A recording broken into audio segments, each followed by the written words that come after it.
Hey guys, so a lot of times when I talk about our top dressing service, the compost that we use, or our organic fertilizer, I'm always saying that it's derived from turkey compost.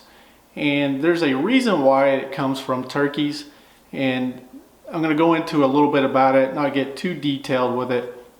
But we like this product, and the companies that we buy it from, they also like it for the same reasons.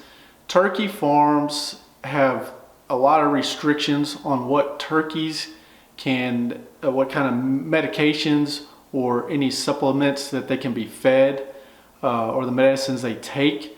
So the compost that comes from them is actually very clean. It doesn't have any byproducts a lot of times from something that they're being fed, and antibiotics and stuff like that aren't going to be in there anyways. But it's a very clean product, so that's why a lot of these fertilizer companies, the organic fertilizer companies, end up using it.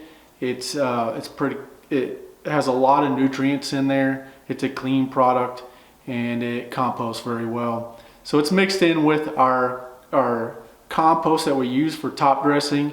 We'll use a dairy cow manure and a turkey compost, and the dairy cow is the exact same thing, because they are not fed or injected or given medicines that could pass through their system and end up in your lawn, which could be a problem if the amounts of product or chemicals are high enough. So that's why we use these. They're used all across the US, and safe, clean product, and with a lot of good nutrients. So if you have any questions, just leave it in the comments below and we'll get you taken care of. Thanks a lot.